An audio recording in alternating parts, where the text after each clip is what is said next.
Assalamualaikum warahmatullahi taala wabarakatuh. Alhamdulillah. Alhamdulillahilladzi asra bi abdihi laylan minal masjidil haram ila masjidil aqsa. Asyhadu an la ilaha illallah khalaqal ihsan wa ahsanal taqwim. Wa asyhadu anna sayyidina Muhammadan khataman nabiyil mursalin. Wa salawatuhu wa salamuhu ala sayyidina wa habibina wa syafi'ina wa qurrati ayunina wa maulana Muhammad.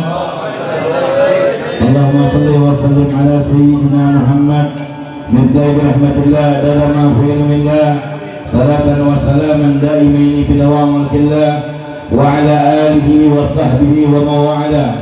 Allahumma salli ala sayyidina Muhammad sayyidul ta'ad wal mi'rad wal buruk wa dafil bala' والوباء والمرض والعلم اسمه طاهر معطر معظم منور من اسمه مكتوب مرفوع موضوع على لوح والكلام شمس الدنيا بدر الدجى نور الهدى مصباح الظلام أبي قاسم سيد الكونين وأشرف الثقلين سيدنا ومولانا محمد نبي العرب والعجم محبوب عند رب المشرق والمغربين.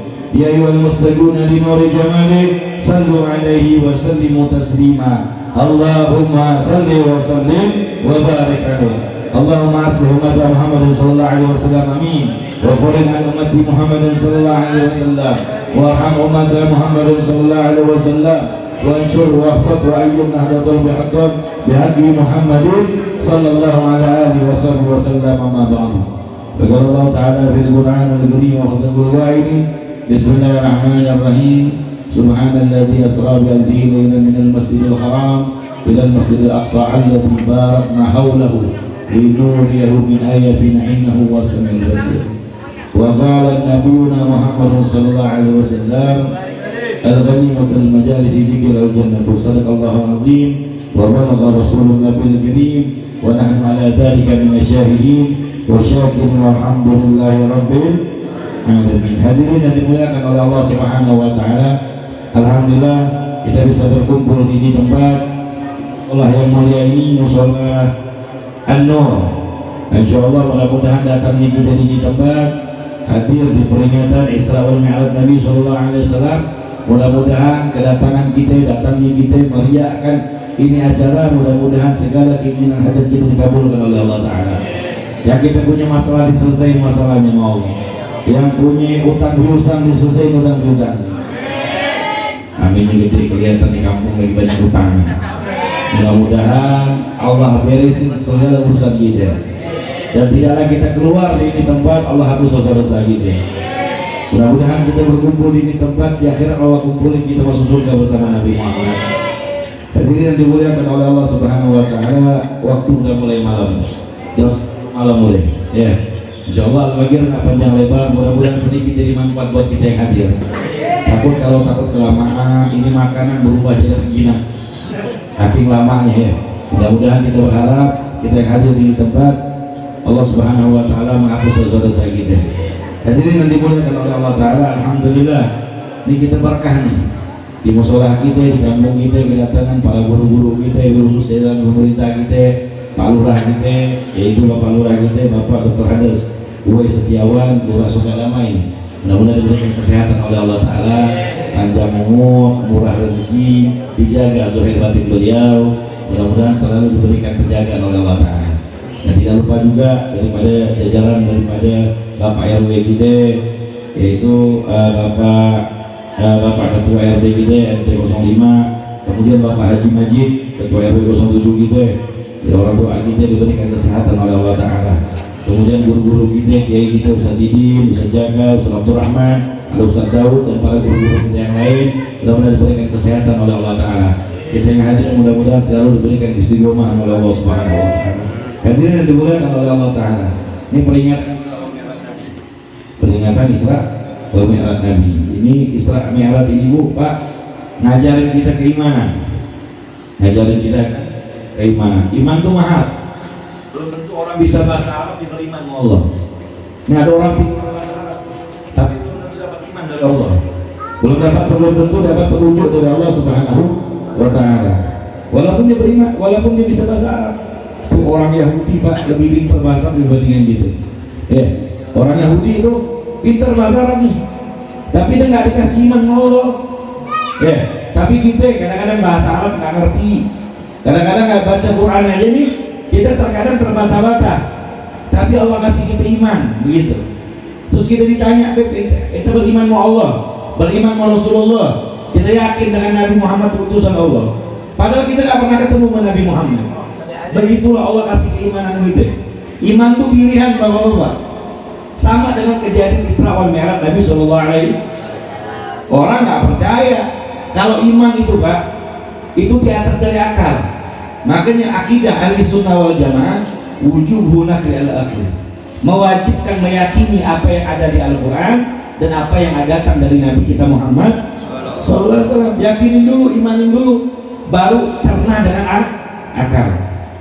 Jadi iman dulu baru cerna dengan akal. Yakinin dulu tuh Al-Quran, imanin dulu tuh Al-Quran, imanin dulu hadis Nabi Muhammad, apa yang datang dari Nabi, yakinin dulu baru cerna dengan akal kita. Zaman sekarang bapak-bapak yang dimuliakan oleh Allah Ta'ala, macam-macam aliran pemahaman, macam-macam. Ada yang pemahaman liberalisme, itu akal duluan. Kalau akalnya nggak nerima itu hukum, maka nggak diterima itu hukum. Nih ada yang kata Al-Quran nggak sesuai dengan akalnya, nggak diterima Al-Quran. Itu liberal, akal duluan. Kalau kita iman beda sama yang lain. Karena apa? Karena Isra wal Mi'raj Nabi ini nggak sesuai dengan akal kita. Ada orang semalam bisa berjalan subhanallah maha suci Allah yang telah memperjalankan seorang hamba dari Masjidil Haram ke Masjidil semalam sesaat, dari Masjidil Haram ke Masjidil Aqsa. Orang-orang zaman itu untuk menuju Masjidil Haram ke Masjidil Aqsa itu di atas 2 minggu, apalagi yang jalan kaki. Nabi semalam jalan dari Masjidil Haram ke Masjidil, kemudian naik ke Sidratul Muntaha, langit ke-7 sampai ke Sidratul Muntaha, sampai berjumpa dengan Allah Subhanahu wa Ta'ala. Sesuatu yang gak masuk di akal, tapi wajib kita imani. Orang yang tidak percaya dengan Isra wal Mi'raj kafir. Orang yang tidak beriman, tidak yakin dengan Isra wal Mi'raj Nabi Muhammad, orang tersebut kafir. Udah. Kenapa? Kalau akal duluan, maka akal gak bisa terima. Tapi kalau iman yang berterima, maka segala yang datang dari Nabi Muhammad, sesuatu yang datang dari Al-Quran, wajib kita imani. Tuh. Itu iman Pak, nggak masuk di akal. Ini hari cerita nih, masalah beriman. Ini Isra wal Mi'raj itu ngajarin kita keimanan. Contoh, kalau akal duluan, iman belakangan berat. Dulu Abuya Demiati Banten pernah didatangkan yang satu mahasiswa. Dia tanya, mahasiswa ditanya, Buya, kita mau tanya, kenapa kalau kentut itu yang dibasuh muka bukan pantatnya begitu? Ya, kalau kita kan kalau kentut batal nggak? Batal. Kok yang dibasuh muka katanya? Kenapa yang nggak dibasuh pantatnya? Ini akal nih.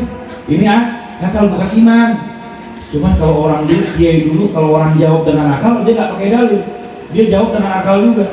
Karena orang pintar, orang cerdas, alim, jawabnya dengan akal dulu.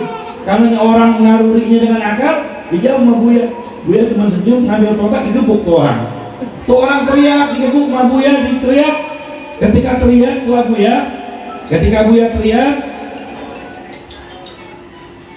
ikan yang ibu. Itu mahasiswa teriak, itu teriak, tuh Buya bilang apa?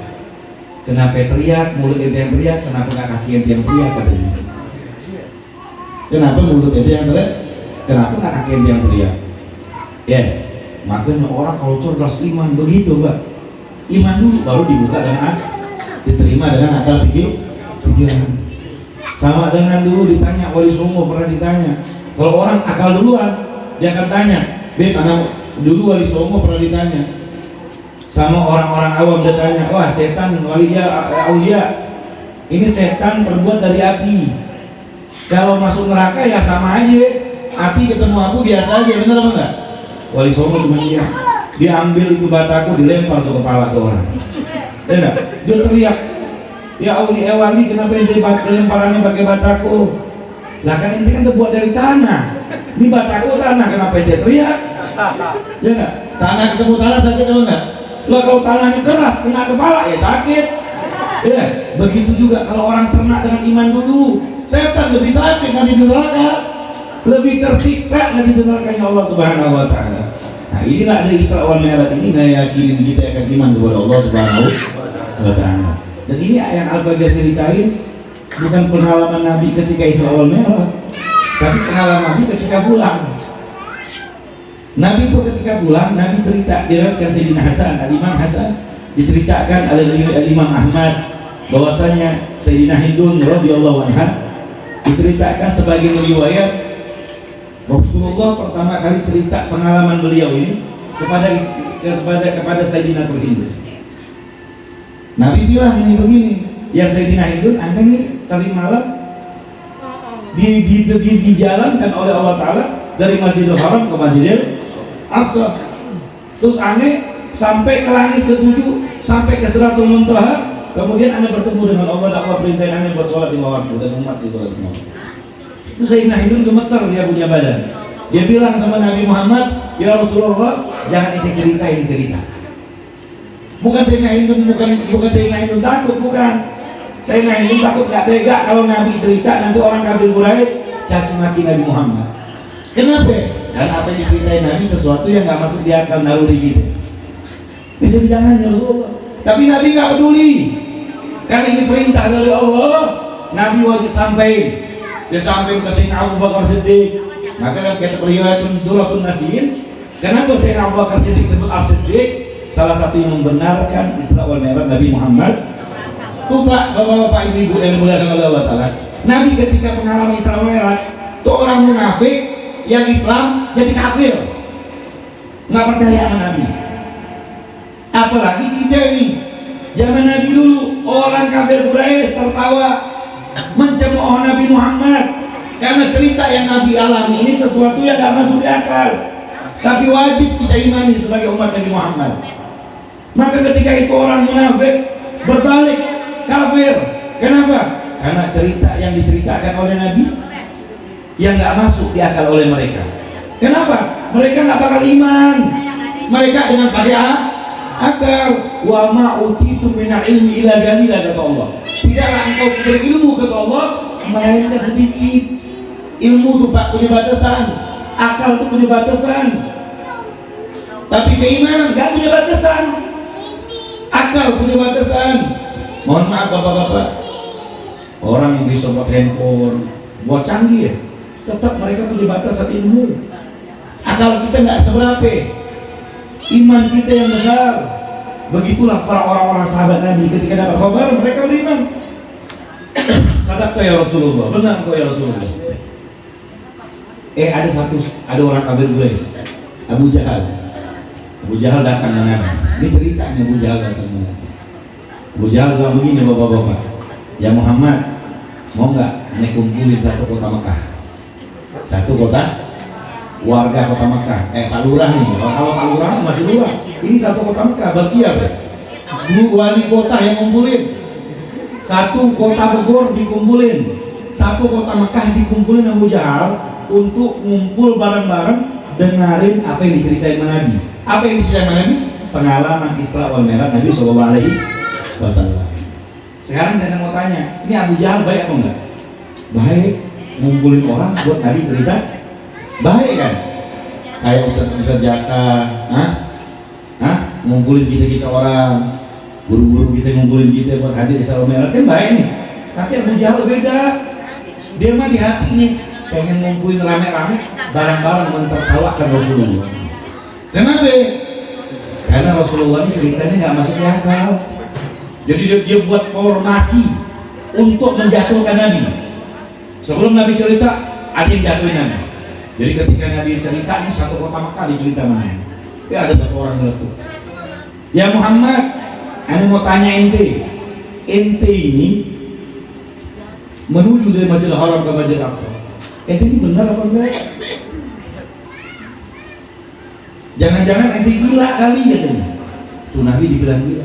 Ketika Nabi dibilang gila, Abu Bakar Siddiq radhiyallahu anhu berdiri, Sayyidina Umar berdiri. mau menggal kepala orang yang bilang Nabi Muhammad gila. Karena dibilang gini, ya Muhammad, kalau ente nggak gila, ente benar apa enggak? Terus Nabi Muhammad bilang begini, anak tantang ente. Ini Nabi ini tantang. Kalau anak bohong, anak tantang ente satu kota Mekah, anak tantang. Pernahkah anak dari kecil sampai gede begini nih, tua kata Nabi? Pernahkah anak berdusta dengan kalian kata Nabi? Itu seluruh sahabat, seluruh orang kafir Quraisy, orang yang musuhin Nabi nggak berani tunjuk tangan. Kenapa? Karena mereka tahu Nabi Muhammad selama hidup nggak pernah bohong. Nah deh, Abu Jahal nggak berani tunjuk tangan.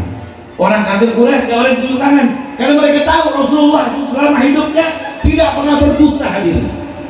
Bayangkan, begitulah mulianya Nabi kita Muhammad Sallallahu Alaihi Wasallam. Terus yang jadi pertanyaan, dia tahu nih orang kafir Quraisy tahu Nabi nggak pernah bohong, Nabi nggak pernah dusta. Terus yang jadi pertanyaan, apakah mereka beriman? Enggak. Kenapa? Karena mereka mendahulukan akalnya, bukan dengan meyakini keimanan kepada Allah dan Nabi kita Muhammad Sallallahu Alaihi Wasallam. Mereka nggak beriman, bapak-bapak, ibu-ibu, nggak beriman mereka. Dia tahu Rasulullah itu jujur, tapi tetap mereka nggak beriman. Bayangin Nabi tantang satu kota Mekah.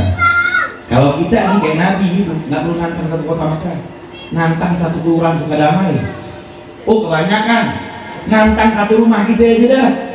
Tunjuk kemana kita, istri kita, pernah nggak kita bohong? Pasti istri bilang, lo bohong mulu mana? Kemarin dibohongin aneh, uang jajan bilang 50.000, ternyata di kantong 100.000. Tuh kalau kita, Nabi Muhammad jangan ke satu rumah, satu kota Mekah, nggak ada yang nunjuk tangan bahwasanya pernah Nabi berdusta. Begitulah mulia Nabi Sallallahu Alaihi Wasallam. Ada satu ngomong lagi, mau jatuhin Nabi. Ya Muhammad, ini aneh sering bolak-balik kota Mekah katanya. Sering bolak-balik kota Mekah. Sering bolak-balik ke Masjidil Aqsa. Jadi ini ya Muhammad, anak mau tanya nih, berapa jumlah tiang Masjidil Aqsa? Kalau ente pernah datang ke Masjidil Aqsa, kita mau tanya ya Muhammad, kalau ente benar datang, berapa tiang Masjidil Aqsa? Nabi diam, Nabi nggak jawab. Nabi terdiam sejenak. Ini mohon maaf bapak-bapak, kalau kita ditanya nih, jangan karena Nabi kita aja ditanya. Setelah awalnya kata Nabi nggak jawab, nggak jadi masalah. Kenapa ini bilang begitu? Sama dengan kita. Sekarang kita yang duduk di musola nih, ya, kita punya masjid ya. Kita punya masjid apa? Ini, misalnya An-Nur. Ini musola An-Nur. Kita punya masjid apa di sini? Jumatan di mana kita? Aqaibin dah misalnya. Yang pernah sholat di Aqaibin siapa? Kita banyak di sholat Aqaibin. Sekarang mau tanya berapa tiang masjid Aqaibin? Gak akan tahu. Pasti dia bilang, Beb, anak datang sholat buat sholat, bukan buat ngitungin tiang. Benar apa enggak? Begitu juga Nabi juga sama. Andai kata Nabi nggak jawab, nggak jadi masalah. Karena Nabi di sana mengikuti apa yang diperintahkan oleh Allah Subhanahu. Bukan Nabi suruh Allah ngitungin tiang. Enggak. Tapi Nabi diam sejenak. Nabi mikirin umat, Nabi mikirin kita. Takut umat di akhir zaman, takut sahabat ditertawakan. Datang malaikat Jibril alaihissalam di hadapan Nabi, mengembangkan sayapnya. Di dalam sayap malaikat Jibril ada gambar Masjidil Aqsa. Bahkan gambar tersebut Nabi bisa masuk dalam gambar tersebut. Nabi bisa hitung tiang-tiang Masjidil Aqsa. Bayangin, itulah mukjizatnya Nabi Sallallahu Alaihi Wasallam. Jadi sebelum inti tahu video call, Nabi udah video call duluan. Nabi dikembangin tuh sayapnya, bapak-bapak. Nabi hitung Masjidil Aqsa tiangnya. Nabi jawab, itu orang yang nanya. Ternyata orang jawab ketika Nabi bilang, oh jumlahnya sekian. Tuh yang nanya bilang, ya Muhammad benar, jumlah tiangnya begitu, sebegitu benar. Terus yang jadi pertanyaan, apakah mereka beriman? Tetap mereka tidak beriman ya. Tetap mereka tidak. Sampai ditanya tuh bukan hanya tiang, jendelanya berapa, warnanya apa, keramiknya berapa. Nabi jawab benar, tidak meleset. Terus yang jadi pertanyaan, apa mereka beriman? Tidak beriman. Walaupun Nabi menunjukkan kebenaran, kesaksian, mukjizat, tetap mereka tidak beriman kepada Allah Subhanahu wa Ta'ala. Makanya iman itu mahal, bapak. Walaupun kita dianggap bilang kita nggak bisa bahasa Arab, tapi kita beriman, Allah ini mahal nih. Maka sering kiai bilang, nikmat yang paling besar nikmat Islam dan iman. Nggak ada yang mampu nih. Pak, hadirin mulia Allah. Itu orang-orang misionaris, mereka hafal Quran, hafal hadis. Mereka belum tentu dapat iman, belum tentu dapat hidayah. Kita kadang-kadang boro-boro paham hadis, baca Quran terbata-bata, tapi Allah kasih kita iman. Ini luar biasa anugerah dari Allah Subhanahu wa Ta'ala. Hadirin yang dimuliakan oleh Allah Subhanahu wa Ta'ala. Kemudian Abu Jahal udah kalah saing, bingung mau jatuhin Nabi, dibubarin. Tapi sebelum bubarin, Abu Jahal mau buktiin lagi, benar nggak nih Muhammad nih ulama merah? Ditanya, ya Muhammad, ada dua kabilah dalam perjalanan dari Masjidil Aqsa ke Masjidil Haram, mau pulang. Kalau ente benar berangkat, pasti ente ketemu katanya, pasti ente ketemu. Kira-kira sampainya hari apa? Berapa hari lagi? Terus apa buktinya kalau ente ketemu sama tuh orang? Kata Nabi bilang begini, insya Allah datangnya 2 hari lagi. Terus buktinya dari mana?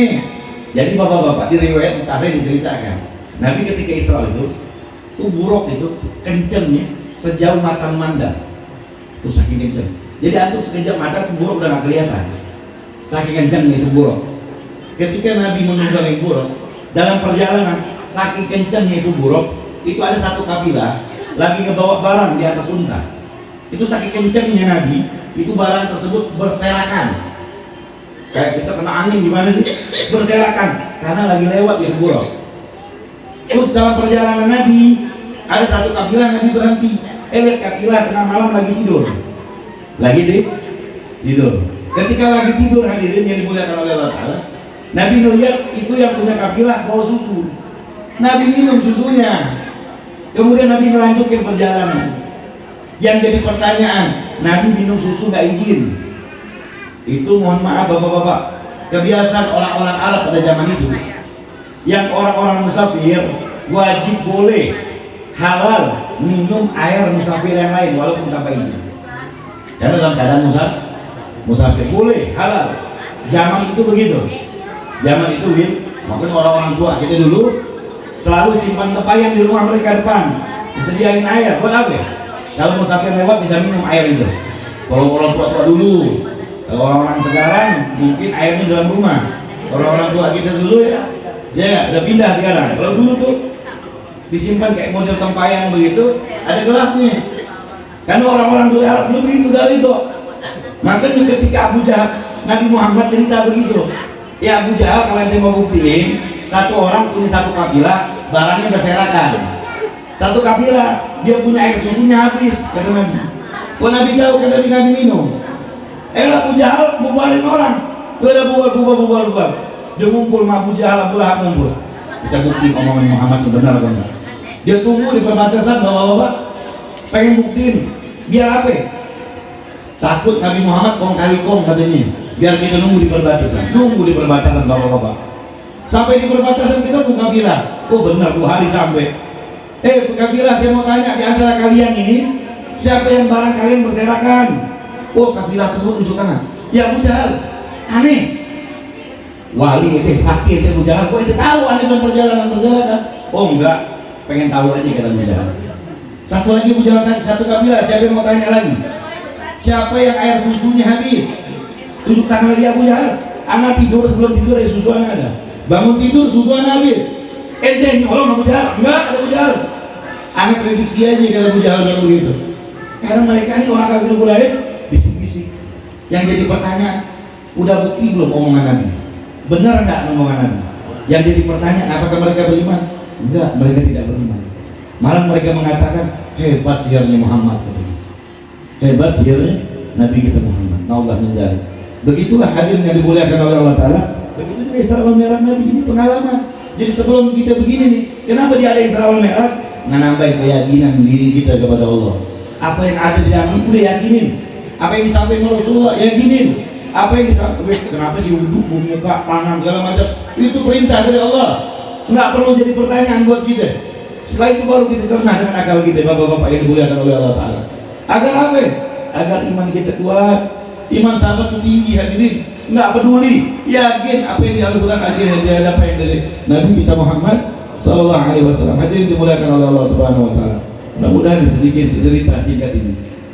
Kemudian di antara itu sedikit al-baghir memberikan manfaat buat kita yang hadir. Satu, jangan tinggalin sholat kita. Karena apa? Kita udah tahu nih, sering nih Islam Mi'raj ini udah gak aneh.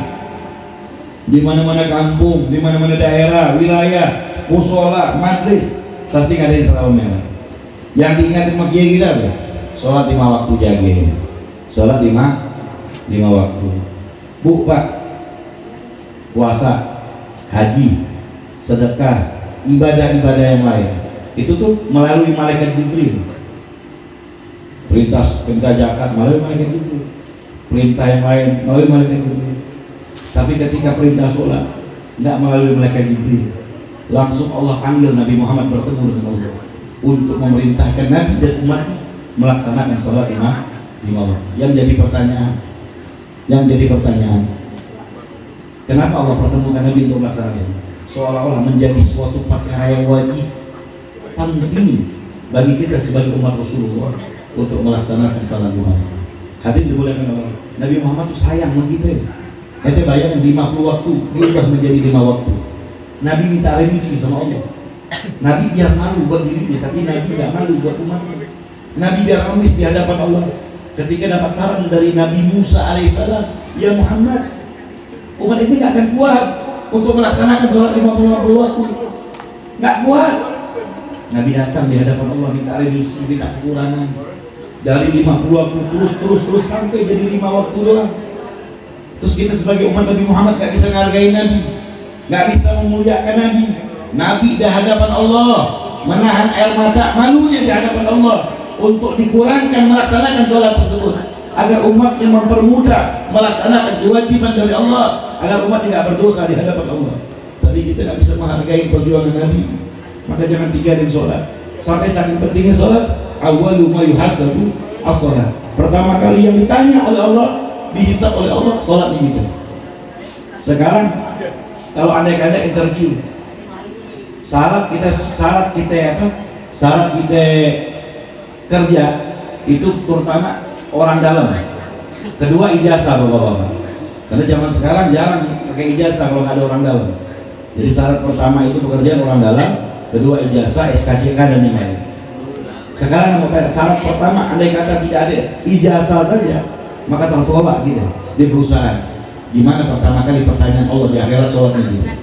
Sholat kita ditanya Allah, kalau belakang Allah mendalik, maka jaga sholat kita. Berapa banyak orang di nerakanya Allah meninggalkan sholatnya. Jangankan di akhirat bapak-bapak, di alam kubur aja ada malaikat qatul azra namanya. Ada Allah ciptain makhluk oleh qatul azra jadi ular, matanya merah, suaranya bagaikan petir. Dalam kitab Qurtubi, suaranya bagaikan petir. Dia punya kuku terbuat dari baja, sejauh mata memandang dia punya kuku. Kerjanya ngapain? Ngelilitin orang yang nggak melaksanain sholat, ngelilitin jasad di tulang belulangnya hancur. Dipalu sama itu makhluk tersebut 7 lapis bumi tembus, hancur bagaikan tepung. Dibangkitin lagi, dicongkel lagi bagi kukunya, terus menerus sampai hari kiamat. Siapa mereka? Terpus sholat, orang yang meninggalkan sholat. Itu baru di alam kubur. Gimana nanti di padang mahsyar? Gimana nanti melewati jembatan Siratal Mustaqim? Maka hati-hati, waspada, iyaka, mewanti-wanti, jangan sampai kita tinggalkan sholat. Karena sesuatu Isra wal Mi'raj ini adalah kandungan untuk mengingatkan kita untuk jangan menggampangkan sholatnya kita. Allah berikan keberkahan buat kita, Allah berikan keistiqomahan buat kita, Allah bermudah dengan keimanan kita. Rabbi berfa'na barakatuh wa dina husna bi hurmatihim wa aminna fi darikatihim wa muwafatin min al-dinin wa sallallahu alaihi wa sallam jami'in. Alhamdulillah bapak-bapak, bapak lurah, ustaz kita, sejaga, senadim, sedaud, mudah diberikan kesehatan oleh Allah Ta'ala. Dan ini bisa saya sampaikan. Assalamualaikum warahmatullahi ta'ala wabarakatuh.